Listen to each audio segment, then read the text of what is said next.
It has long been argued that the main problem with having the death penalty is that mistakes cannot be undone. The hangman has pulled the lever, sending the culprit crashing to his death. There is then the quiet burial service in unconsecrated ground in some grim corner of the jail, with the prisoner interred in a cheap softwood coffin liberally drilled with large holes to speed up decomposition. Later that day, the official papers are sent to the Home Office, signed off and filed away, often closed to the public for many decades, sometimes 50, but occasionally as long as 75 or even 100 years. Time moves on, and that's normally the end of the matter. But what if the man is later found to be innocent? No amount of compensation can bring them back, and it's scant consolation to the family that at least their good name has been cleared, if the conviction was found to be unsafe and quashed. History shows that a small number of convicted murderers have had their convictions overturned at the Court of Appeal. Amongst them are Somalian sailor Mahood Matan, teenager Derek Bentley, Timothy Evans and George Kelly, convicted of the Liverpool Cameo Cinema murder. All were hanged in the 1950s.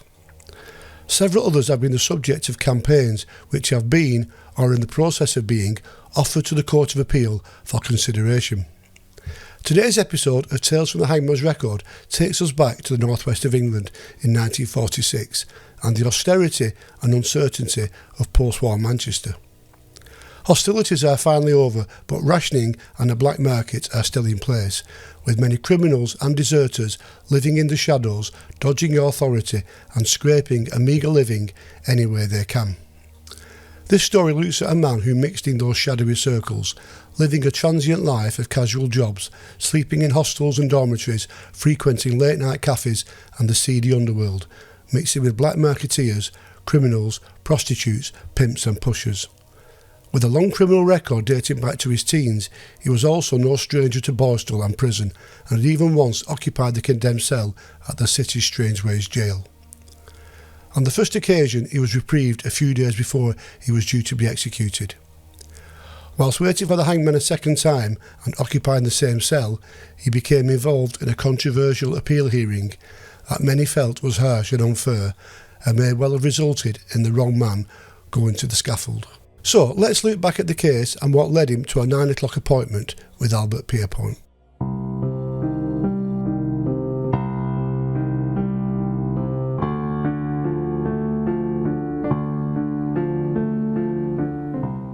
It was almost closing time at the small pawnbroker's shop at 3 Downing Street in the Manchester suburb of Ardwick, when the man walked in and asked to purchase the hammer on display in the window.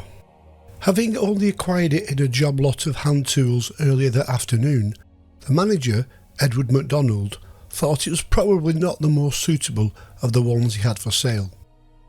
Flat-faced and with a softer than normal head, it was the type of hammer used by leather workers, and it was made more memorable by the fact the previous owner had replaced the wooden shaft and somewhat botched the job. Inquiring of what the man planned to use it for, he was told it was for general purpose.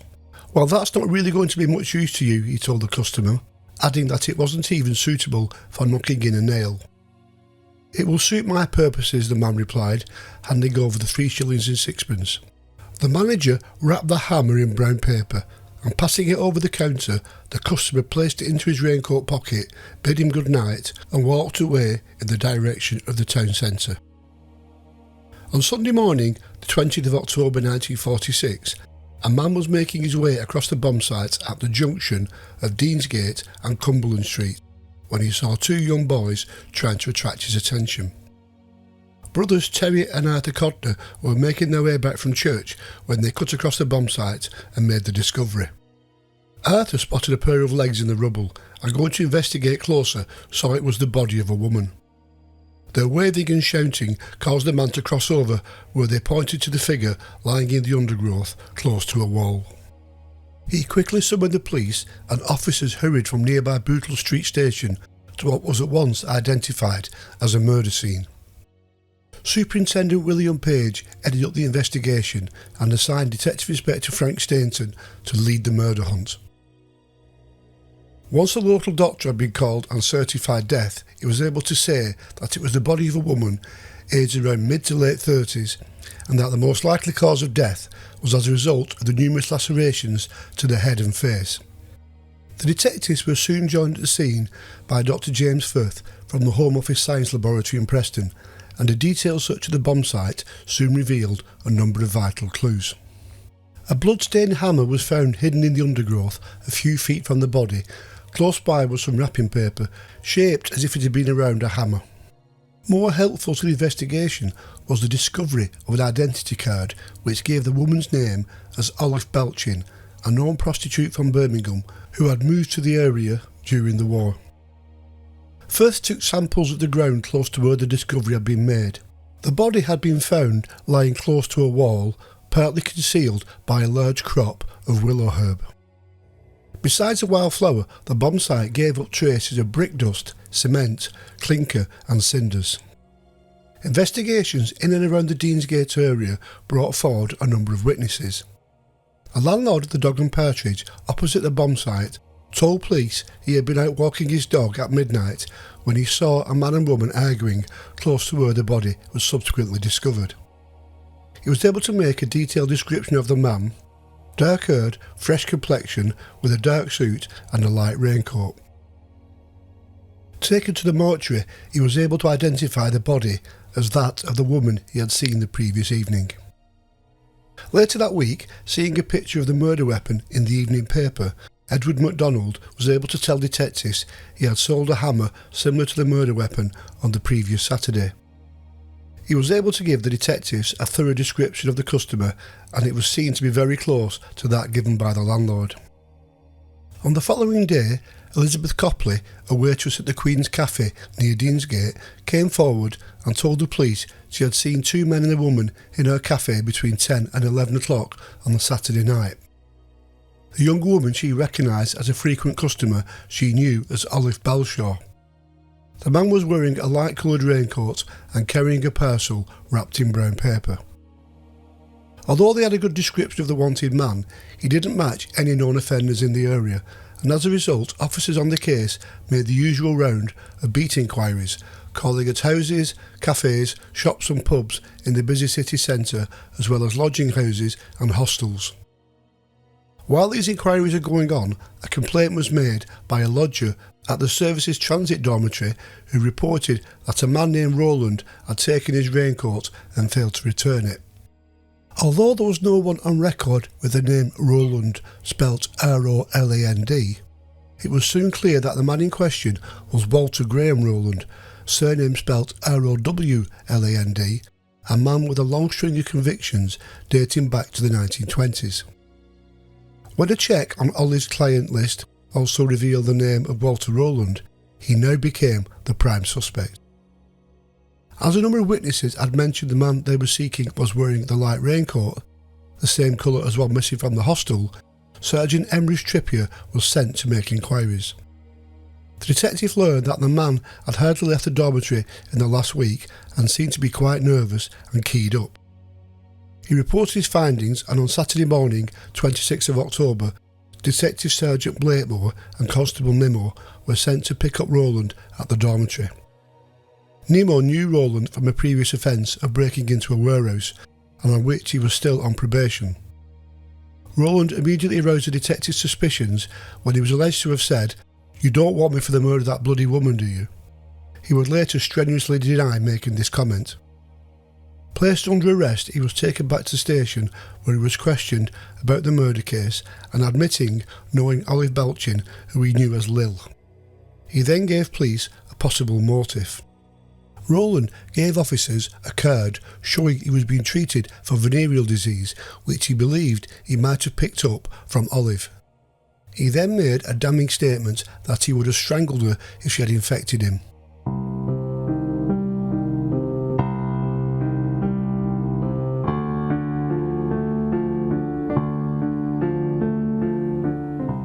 Although all leads so far led to Roland, he was able to furnish detectives with a seemingly plausible alibi. He said that at 8:15 on the night of the murder, he had visited his mother, Mrs. Agnes Hall, at her home in New Mills, Derbyshire, remaining there until 9:20 when he caught the bus to Manchester. The bus took him as far as Stockport from where he needed to catch a connection. Roland claimed he was then in the Wellington public house until late. Sergeant Jones of Stockport Police backed up this story. Roland was unsure of the exact time he'd been in the pub, but remembered two policemen enter the bar, make a quick check and then leave. Sergeant Jones testified that he and a constable had been in the pub at 10:30, 30 minutes after last orders had been called. Leaving the pub, Roland said he had caught a bus back to Manchester and, arriving back at Ardwick, he went to a chip shop before booking into the lodging house at 81 Brunswick Street. He signed the register at about 11 o'clock and after popping in it for 10 minutes to try to buy some mineral water, he said he returned and went to bed.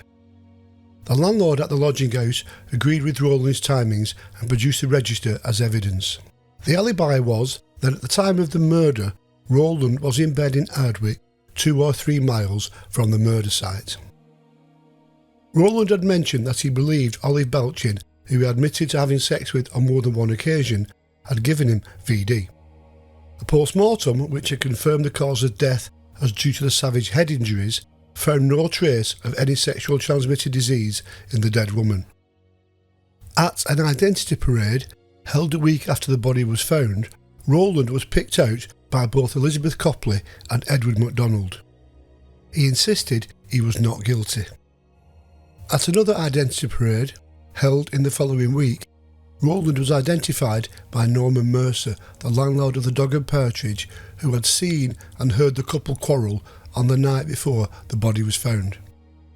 Satisfied that they had their man, Roland was then charged with murder. Walter Rowland was remanded in custody and held at Strangeways Jail, making his first appearance in the remand court a few days later. There was to be a number of hearings as the Crown built up their case before Roland was arraigned to stand trial at Manchester Assizes. The historic court and the adjacent prison had opened in the 1860s and had since then seen such notable Lancashire trials as Mary Ann Britland, Frederick Holt and Buck Ruxton. It was bombed during the Blitz, the damage so extensive that the building was condemned and all further trials would now take place at the city's Minchell Street Court. Charged with the wilful murder of Olive Balchin, Walter Graham Rowland stood trial on Thursday the 12th of December before Mr Justice Sellers. Long-time stalwarts of the Manchester legal scene, Basil Neild and Kenneth Burke, led for the prosecution and defence respectively. Roland pleaded not guilty and his defence claimed that there should be no case to answer as his alibi was that he was miles away at the time the murder took place. The prosecution's case was that Roland was guilty of a brutal murder and offered the motive that he had killed because he had been infected with a sexual disease. They pointed to the testimony of the shopkeeper who identified Roland as the man purchasing the hammer, the waitress at the cafe who had seen him in the company of the murdered woman, and the publican who recognised the accused as the man he had seen arguing with her on the bomb site a short time later. The 3 witnesses could not be shaken under cross-examination. But it was to be the forensic work of Dr. Firth that put Roland on the bomb site. Following his arrest, his clothing had been sent to Preston for analysis and under microscopic examination, fine traces of dust were found in his trouser turn-ups. This was found to be a combination of brick dust, cement, clinker and cinders, and although there was nothing particularly out of the ordinary with this mix of pozzolans, it was a smattering of willow herb in the mix that put him at the murder scene. There was also a very faint trace of blood, Group A, the same as Olive Balchin, found on the inner lining of Roland's shoe. Other entries in the signing-in book at the Ardwick Hotel, where he alleged he had stayed on the night of the murder, showed that the logging of dates and times of guests was somewhat erratic. On examining the register, detectives noticed that the checkout date was Saturday the 19th of October, not Sunday the 20th, as Roland had claimed. This again showed his alibi was less than concrete. Roland's defence stated that this was an input error by the owner and the accused had been merely asked to sign his name in the book. Although the owner of the hotel testified that Roland was in his room from 11:30, he could not swear that Roland could have feasibly left the house.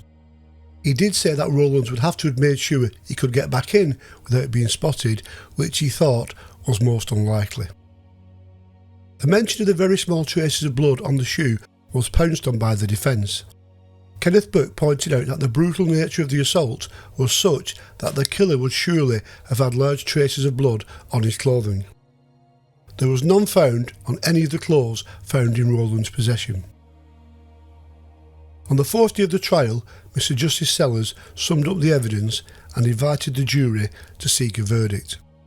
They took less than 2 hours to find Roland guilty of murder, and for the second time in his life he stood in the dock and heard the judge, with a black cap draped on his wig, pass sentence of death upon him.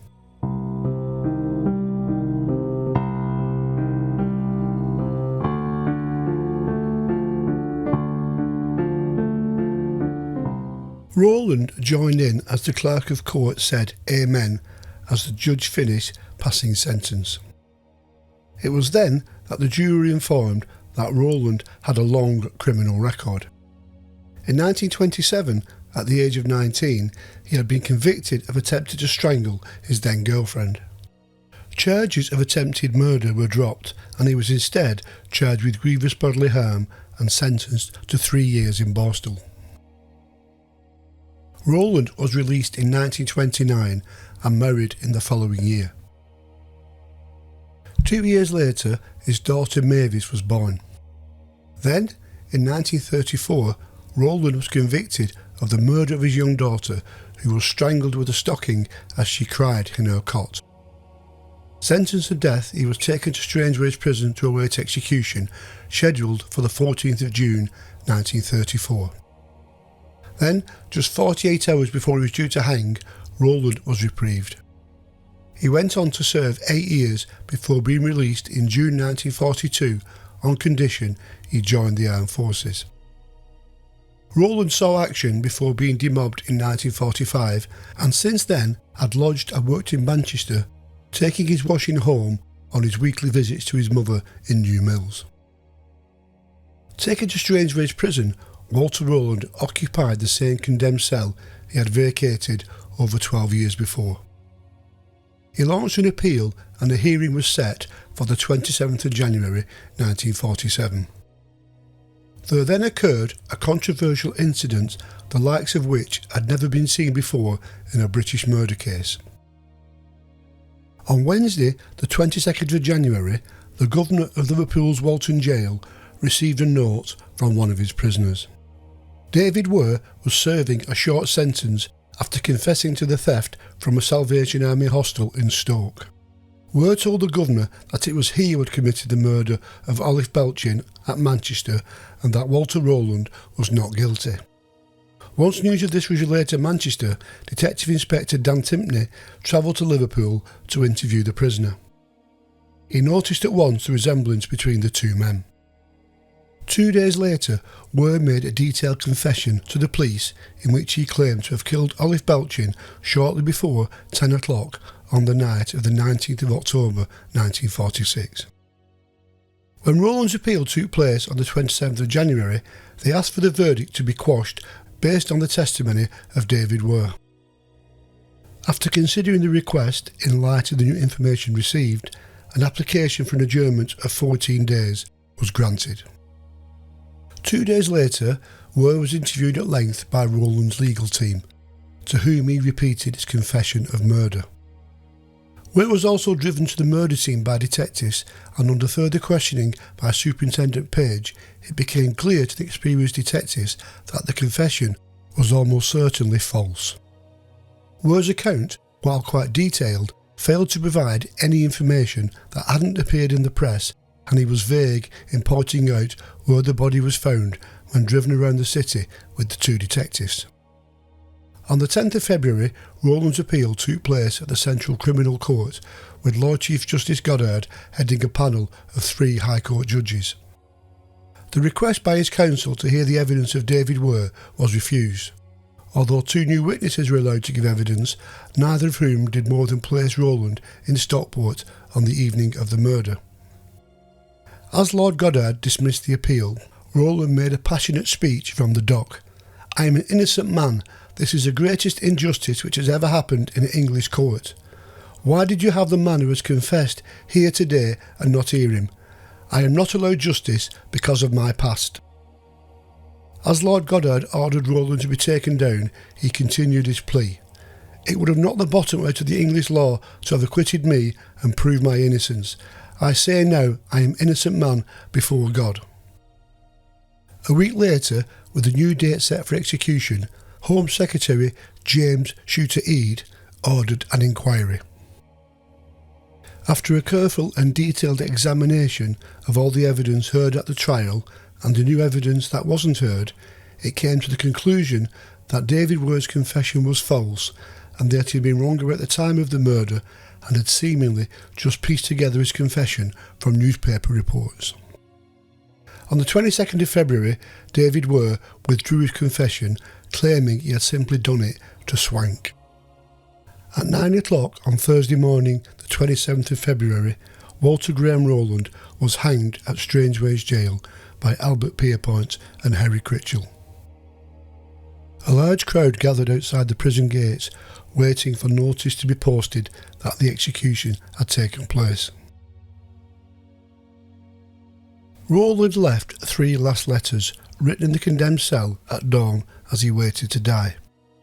The first, to his parents, reiterated his pleas of innocence, while the second, to Basil Neal, who led for the prosecution, contained a threat that he would come back to haunt him. In the final letter to his solicitor, Mr. Hinchcliffe, he wrote that he hoped he would carry on trying to clear his name for a crime he swore he did not commit. He ended the letter, "I sign my name for the last time, Walter Graham Rowland, an innocent victim of circumstantial evidence."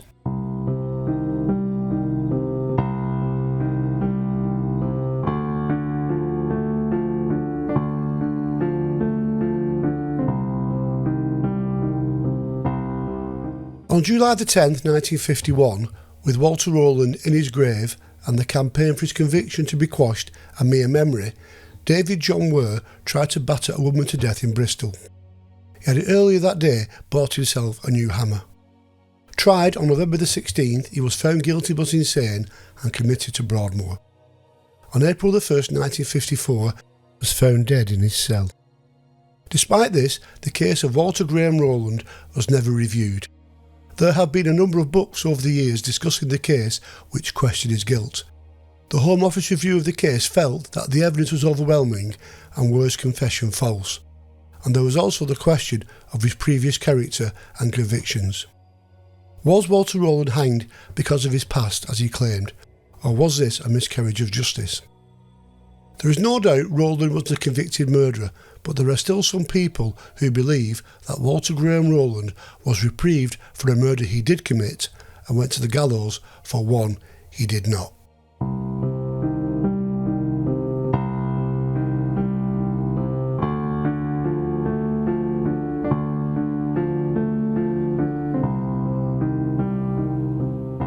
Thank you for watching and listening to this episode of Tales from the Hangman's Record. Please like and share and subscribe to the channel if you have enjoyed this production. Check out my website stevefielding.com for further details on all my previous and current books. Use the comments below for your thoughts on this case and for suggestions for further episodes. So, until the next time, thank you and goodbye.